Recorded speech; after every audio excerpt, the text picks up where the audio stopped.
tu as passé une bonne journée. J'espère que c'est le cas. En tout cas, ce soir, je te propose une vidéo de lecture chuchotée. Donc c'est la première que je fais.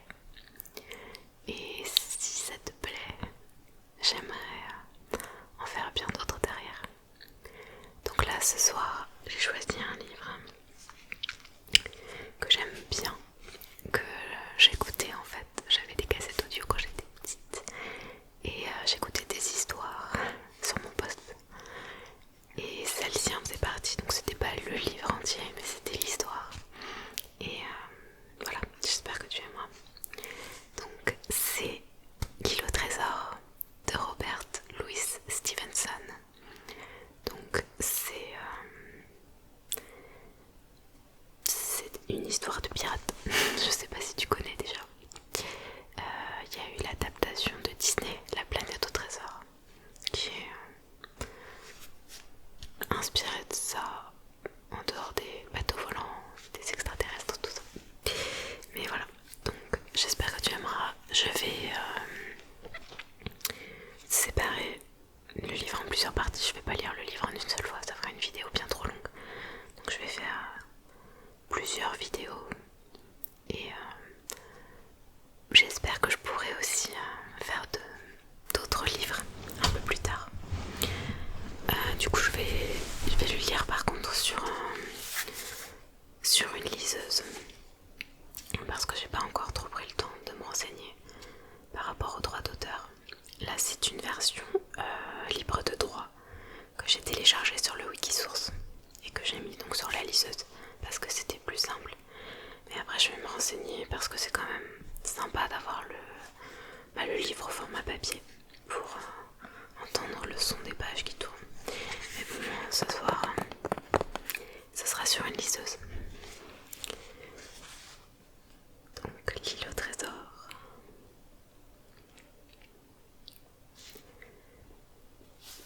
Première partie. Le vieux flibustier. Chapitre 1. Le vieux loup de mer de l'amiral Benbow. C'est sur les instances de monsieur le chevalier Trelawney, du docteur Livesey et de tous ces messieurs en général que je me suis décidé à mettre par écrit tout ce que je sais concernant l'île au trésor, depuis A jusqu'à Z, sans rien excepter que la position de l'île, et cela uniquement parce qu'il s'y trouve toujours une partie du trésor. Je prends donc la plume en 7 ans de grâce, 1700. Alors, je vais juste vous montrer. Je sais pas si on voit bien. En fait, il y a écrit 1700 et 3 petits points. Donc c'est en 1700 quelque chose.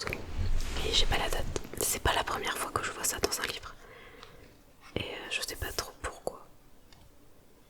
Bref, donc je prends donc la plume en 7 ans de grâce 1700 quelque chose et commence mon récit à l'époque où mon père tenait l'auberge de l'amiral Benbow, en ce jour où le vieux marin au visage basané et balafré d'un coup de sabre vint prendre gîte sous notre toit. Je me le rappelle comme si c'était hier. Il arriva d'un pas lourd à la porte de l'auberge, suivi de sa cantine charriée sur une brouette. C'était un grand gaillard solide, aux cheveux très bruns, tordus en une queue poisseuse qui retombait sur le collet d'un habit bleu malpropre. Il avait les mains couturées de cicatrices, les ongles noirs et déchiquetés, et la balafre du coup de sabre d'un blanc sale et livide s'étalait en travers de sa joue.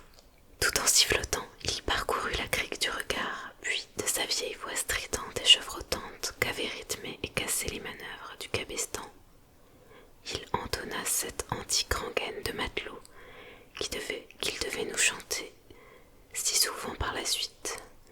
Nous étions 15 sur le coffre du mort, yo oh oh, et une bouteille de rhum. Après quoi, de son bâton, une sorte d'inspecte, il heurta contre la porte et, à mon père qui s'empressait, commanda brutalement un verre de rhum.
pas du tout l'air d'un homme qui a navigué à l'avant.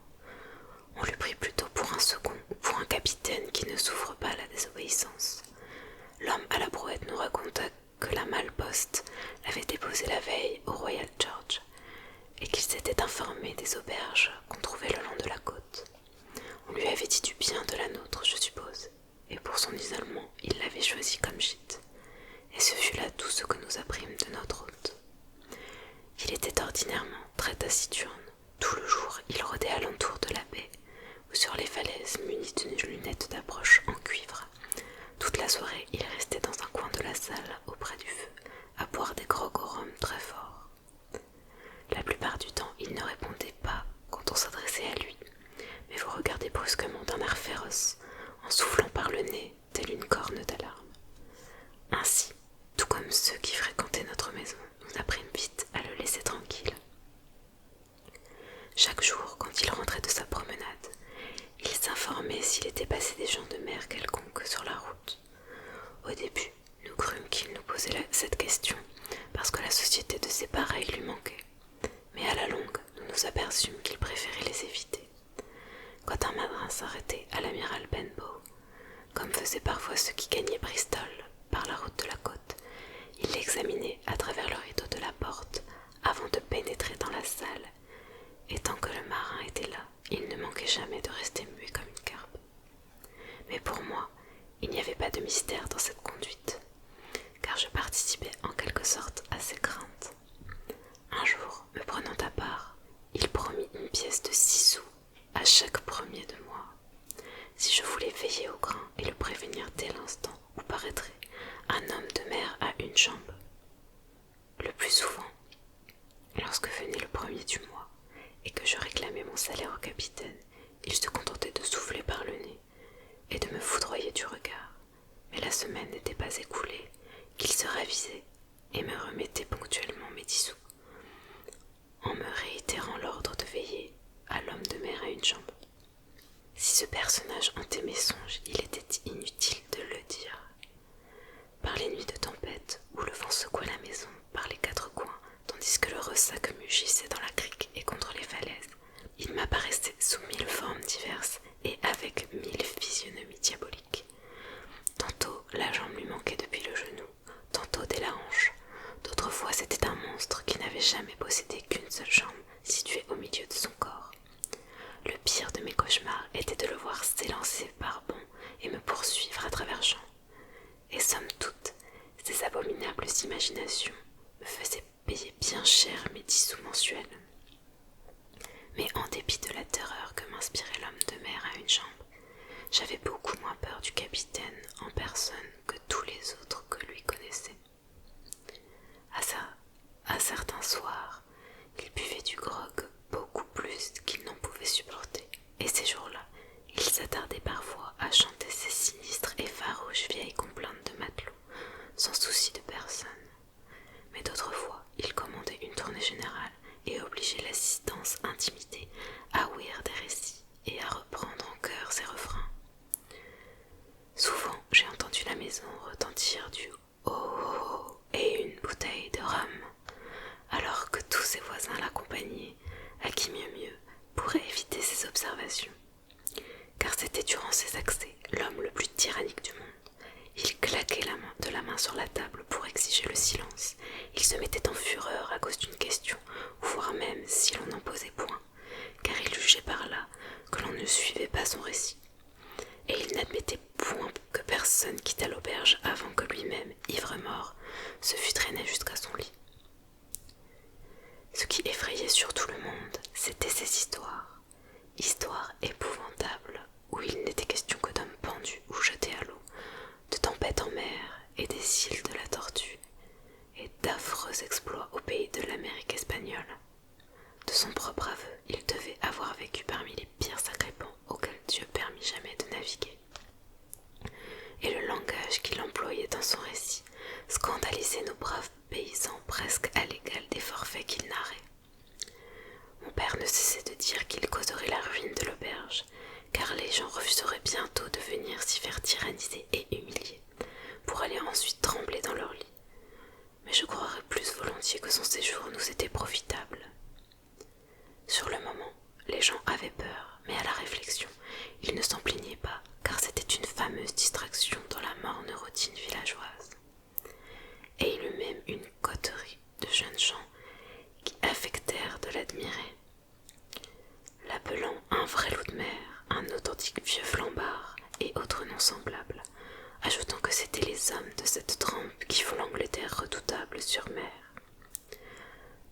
sens à la vérité, il nous acheminait vers la ruine, car il ne s'en allait toujours pas. Des semaines s'écoulèrent, puis des mois, et la compte était depuis longtemps épuisée, sans que mon père trouvât jamais le courage de lui réclamer le complément. Lorsqu'il y faisait la moindre allusion, le capitaine soufflait par le nez avec un bruit tel qu'on eût dit un rugissement, et foudroyait du regard mon pauvre père qui s'empressait de quitter la salle. Je l'ai vu se tordre les mains après l'une de ces rebuffades, et je ne doute pas que le souci et l'effroi où il vivait hâtèrent de beaucoup sa fin malheureuse et anticipée. De tout le temps qu'il logea chez nous, à part quelques paires de bas qu'il acheta d'un colporteur, le capitaine ne renouvela en rien sa toilette. L'un des coins de son tricorne s'étant cassé. Il le laissa pendre depuis lors. Bien que celui fût d'une grande gêne par temps venteux. Je revois l'aspect de son habit, qu'il rafistolait lui-même dans sa chambre de l'étage, et qui dès avant la fin n'était plus que pièce. Jamais il n'écrivit ni ne reçut une lettre, et il ne parlait jamais à personne qu'aux gens du voisinage, et cela même presque uniquement lorsqu'il était ivre de rhum. Son grand coffre de marin, nul d'entre nous ne l'avait jamais ouvert. On ne lui résista qu'une seule fois, et ce fut dans les derniers temps, alors que mon pauvre père était déjà gravement atteint de la phtisie qui devait l'emporter. Le docteur Livesey, venu vers la fin de l'après-midi pour visiter son patient, accepta que ma mère lui servît un morceau à manger. Puis, en attendant que son cheval fût ramené du hameau, car nous n'avions pas d'écurie au vieux Benbow, il s'en alla fumer une pipe dans la salle.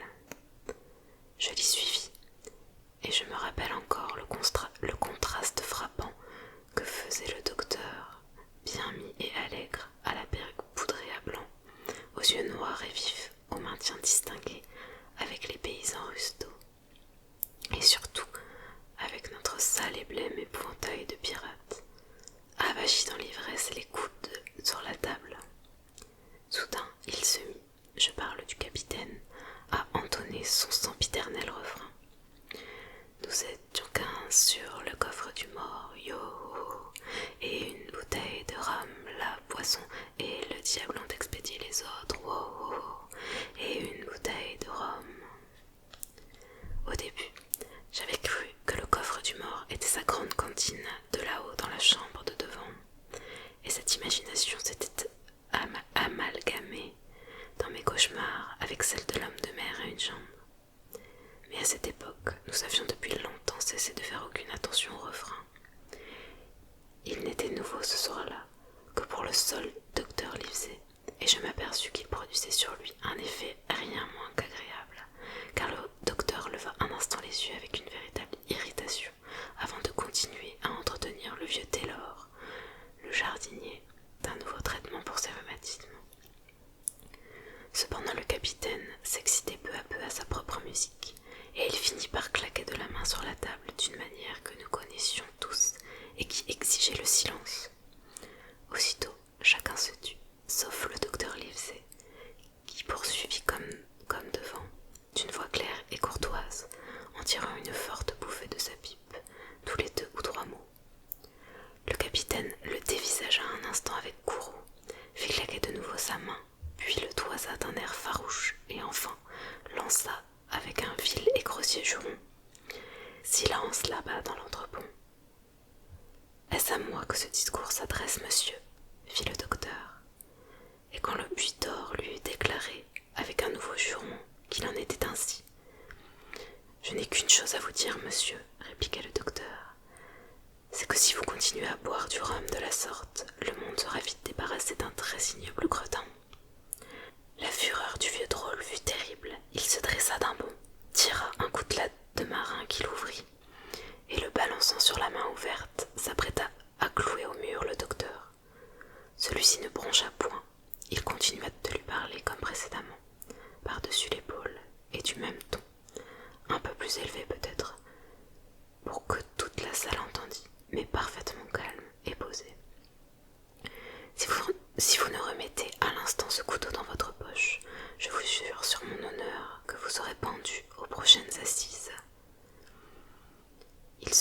distraire du regard, mais le capitaine céda bientôt, remis à son arme, et se rassit en grondant comme un chien battu.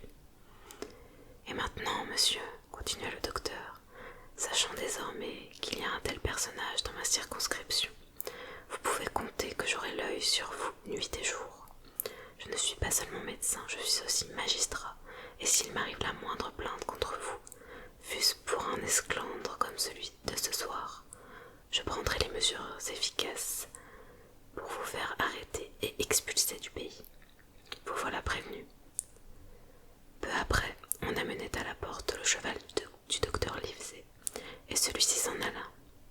Mais le capitaine se tint tranquille pour cette soirée-là, et nombre de suivantes. Chapitre 2, où Chien Noir fait une brève apparition. Ce fut peu de temps après cette algarade que commença la série des mystérieux événements qui devaient nous délivrer enfin du capitaine, mais non, comme on le verra, des suites de sa présence. Cet hiver-là fut très froid, et marqué par des gelées fortes et prolongées, ainsi que par de rudes tempêtes, et dès son début nous comprîmes que mon pauvre père avait peu de chance de voir le printemps.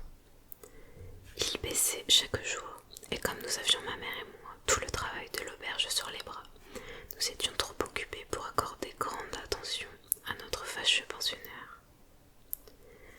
C'était par un jour de janvier, de bon matin, il faisait un froid glacial, le givre blanchissait toute la crique, le flot clapotait doucement sur les galets, le soleil encore bas illuminait à peine la crête des collines et luisait au loin sur la mer.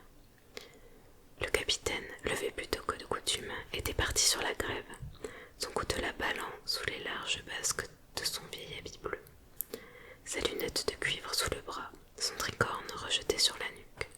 Je vois encore son haleine flotter derrière lui comme une fumée, tandis qu'il s'éloignait à grands pas. Le dernier son que je perçus de lui, comme il disparaissait derrière le gros rocher, fut un violent reniflement de colère, à faire croire qu'il pensait toujours au docteur Livesey. Or, ma mère était montée auprès de mon père, et en attendant le retour du capitaine, je dressai la table pour son déjeuner, lorsque la porte de la salle s'ouvrit et un homme entra, que je n'avais jamais vu. Son teint avait une pâleur de cire, et il lui manquait 2 doigts de la main gauche, et, bien qu'il fût armé d'un coutelas, il semblait peu combatif.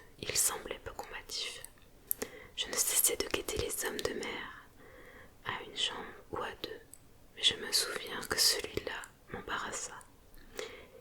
Il n'avait rien d'un matelot, et néanmoins, il s'exhalait de son aspect comme un Roland maritime. Je lui demandai ce qu'il y avait pour son service, et il me commanda un rhum.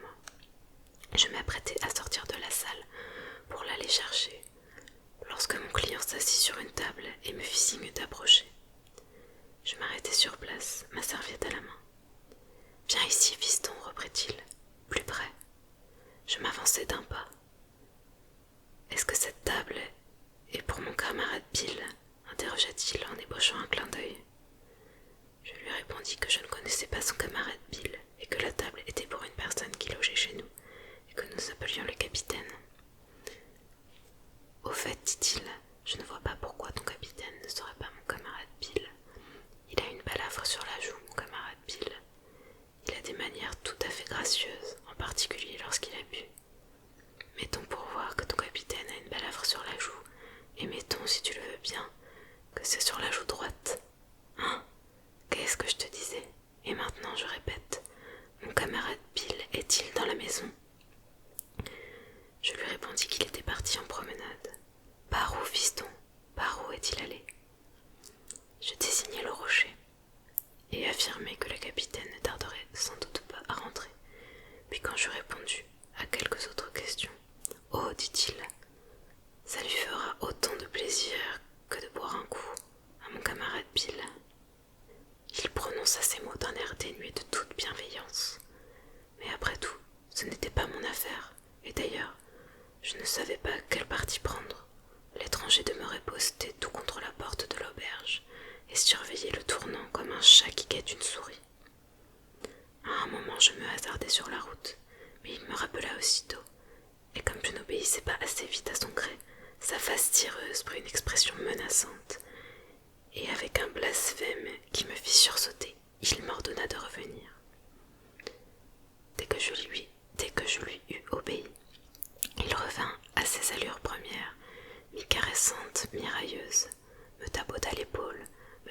que j'étais un brave garçon et que je lui inspirais la plus vive sympathie.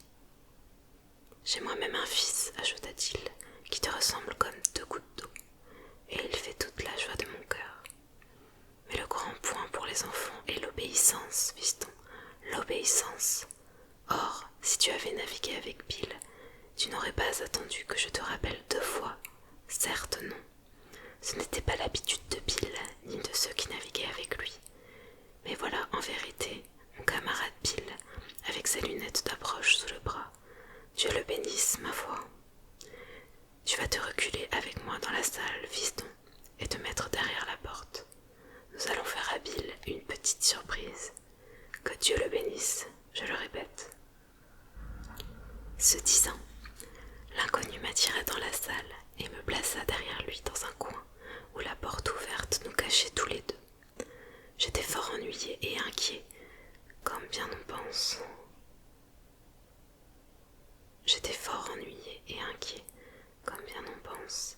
Et mes craintes s'augmentaient encore de voir l'étranger, lui aussi, visiblement effrayé. Il dégagea la poignée de son coutelas et en fit jouer la lame dans sa gaine. Et tout le temps que dura notre attente, il ne cessa de ravaler sa salive, comme s'il avait eu, comme on dit, un crapaud dans la gorge. À la fin, le capitaine entra, fit claquer la porte derrière lui sans regarder, ni à droite ni à gauche, et traversant la pièce, alla droit vers la table où l'attendait son déjeuner. Bill, lança l'étranger d'une voix qu'il s'efforçait, me parut-il, de rendre forte et assurée. Le capitaine pivota sur ses talons et nous fit face. Tout hâle avait disparu de son visage, qui était blême jusqu'au bout du nez. On eût dit à son air qu'il venait de voir apparaître un fantôme, ou le diable, ou pis encore, s'il se peut, et j'avoue que je le pris en pitié à le voir tout à coup si vieilli et si défait. Allons, Bill, tu me reconnais, tu reconnais un vieux camarade de bord, pas vrai, Bill? Le capitaine eut un soupir spasmodique. Chien noir, fit-il. Et qui serait-ce d'autre? Reprit l'étranger avec plus d'assurance. Chien noir, plus que jamais, venu voir son vieux camarade de bord, Bill, à l'auberge de l'amiral Benbow. Ah, Bill, Bill, nous en avons vu des choses tous les deux depuis que j'ai perdu ces 2 doigts, ajouta-t-il en élevant sa main mutilée. Eh bien, voyons, fit le capitaine, vous m'avez retrouvé, me voici. Parlez donc, qu'y a-t-il? C'est bien toi, Bill, répliqua Chien Noir. Il n'y a pas d'erreur, Billy. Je vais me faire servir un verre de rhum par ce cher enfant-ci qui m'inspire tant de sympathie. Et nous allons nous asseoir, s'il te plaît, et causer franc comme 2 vieux copains. Quand je revins avec le rhum, ils s'étaient déjà installés de chaque côté de la table, servis pour le déjeuner du capitaine. Chien Noir auprès de la porte, et assis de pied comme pour surveiller d'un œil son vieux copain, et de l'autre, à mon idée, sa ligne de retraite. Il m'enjoignit de sortir en laissant la porte grande ouverte. On ne me la fait pas avec les trous de serrure, fiston, ajouta-t-il. Je les laissai donc ensemble et me réfugiai dans l'estaminet. J'eus beau prêter l'oreille, comme de juste, il se passa un bon moment où je ne saisis rien de leur bavardage, car ils parlaient à voix basse. Mais peu à peu, ils élevèrent le ton, et je discernai quelques mots, principalement des jurons lancés par le capitaine. Non, non, non, et 1000 fois non, et en voilà assez, cria-t-il une fois. Et une autre, si cela finit par la potence, tous seront pendus, je vous dis. Et tout à coup, il y eut une effroyable explosion de blasphème, chaises et tables culbutèrent à la fois. Un cliquetis d'acier retentit, puis un hurlement de douleur, et une seconde plus tard, je vis Chien Noir fuir, éperdu, serré de près par le capitaine, tous 2 coutelas au poing, et le premier saignant abondamment de l'épaule gauche. Arrivé à la porte, le capitaine asséna au fuyard un dernier coup formidable, qui lui aurait sûrement fendu le crâne, si ce coup n'eût été arrêté par notre massive enseigne de l'amiral Benbow. On voit encore aujourd'hui la brèche sur la partie inférieure du tableau. Ce coup mit fin au combat. Aussitôt sur la route, Chien Noir, en dépit de sa blessure, prit ses jambes à son cou agilité merveilleuse, disparut en une demi-minute derrière la crête de la colline. Pour le capitaine, il restait abbé devant l'enseigne, comme sidéré, après quoi il se passa la main sur les yeux à plusieurs reprises et finalement rentra dans la maison. « Jim, me dit-il, du rhum ?» Et comme il parlait, il tituba légèrement et s'appuya d'une main contre le mur. « Êtes-vous blessé ?» m'écriai-je. « Du rhum, répéta-t-il. Il faut que je m'en aille d'ici. Du rhum, du rhum. » Je courus lui en chercher, mais tout bouleversé par ce qui venait d'arriver, je cassai un verre et faussai le robinet, si bien que j'étais toujours occupé de mon côté lorsque j'entendis dans la salle le bruit d'une lourde chute. Je me précipitai et vis le capitaine étalé de tout son long sur le carreau. À la même minute, ma mère, alarmée par les cris et la bagarre, descendait 4 à 4 pour venir à mon aide. À nous deux, nous lui relevâmes la tête. Il respirait bruyamment et avec peine, mais il avait les yeux fermés et le visage d'une teinte hideuse. « Mon Dieu !» s'écria ma mère. « Quel malheur pour notre maison, et ton pauvre père qui est malade !» Cependant, nous n'avions aucune idée de ce qu'il convenait de faire pour secourir le capitaine, et nous restions persuadés qu'il avait reçu un coup mortel dans sa lutte avec l'étranger. À tout hasard, je pris le verre de rhum et tentai de lui en introduire un peu dans le gosier. Mais il avait les dents étroitement serrées et les mâchoires contractées comme un étau. Ce fut pour nous une vraie délivrance de voir la porte s'ouvrir et livrer passage au docteur Livesey, venu pour visiter mon père. « Oh, docteur !» criâmes-nous. « Que faire ? Où est-il blessé ?»« Lui, blessé ?» Taratata, fit le docteur. « Pas plus blessé que vous ni moi. Cet homme vient d'avoir une attaque d'apoplexie, comme je le lui avais prédit. Allons, Madame Hawkins, remontez vite auprès de votre mari, et autant que possible, ne lui parlez de rien. De mon côté, je dois faire de mon mieux pour sauver la vie 3 fois indigne de ce misérable, et pour cela, Jim, ici présent, va m'apporter une cuvette. » Quand je rentrai avec la cuvette, le docteur avait déjà retroussé la manche du capitaine et mis à nu son gros bras musculeux. Il était couvert de tatouages. Bonvent et Billy Bones s'en fiche, se lisaient fort nettement sur l'avant-bras, et plus haut vers l'épaule, on voyait le dessin d'une potence avec son pendu. Dessin exécuté, à mon sens, avec beaucoup de verve. « Prophétique, fit le docteur en touchant du doigt ce croquis.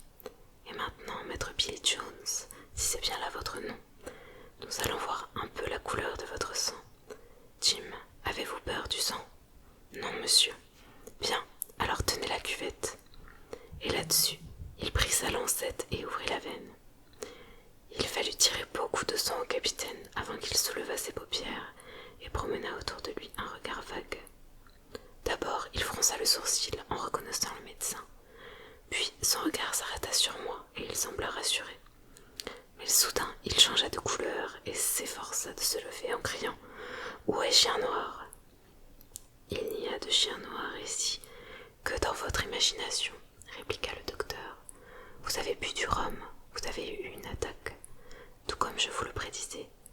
Et je viens, fort à regret, de vous arracher à la tombe où vous piquez une tête. Et maintenant, maître Bones, ce n'est pas mon nom, interrompit-il, peu importe, c'est celui d'un flibustier de ma connaissance, et je vous appelle ainsi pour abréger. Ce que j'ai à vous dire, le voici. Un verre de rhum ne vous tuera pas, mais si vous en prenez un, vous en prendrez un second et un troisième, et je gagerai ma perruque que si vous ne cessez pas net, vous mourrez. Entendez-vous bien, vous mourrez, et vous irez à votre vraie place, comme il est dit dans la Bible. Allons, voyons, faites un effort, je vous aiderai à vous mettre au lit, pour une fois. À nous deux, et non sans peine, nous arrivâmes à le porter en haut et à le déposer sur son lit. Sa tête retomba sur l'oreiller, comme s'il allait s'évanouir. Maintenant, dit le docteur, rappelez-vous bien ce que je vous déclare en conscience. Le rhum pour vous est un arrêt de mort. Et là-dessus, il me prit par le bras et m'entraîna vers la chambre de mon père. Ce ne sera rien, me dit-il, sitôt la porte refermée. Je lui tirai assez de sang pour qu'il se tienne un moment tranquille. Le mieux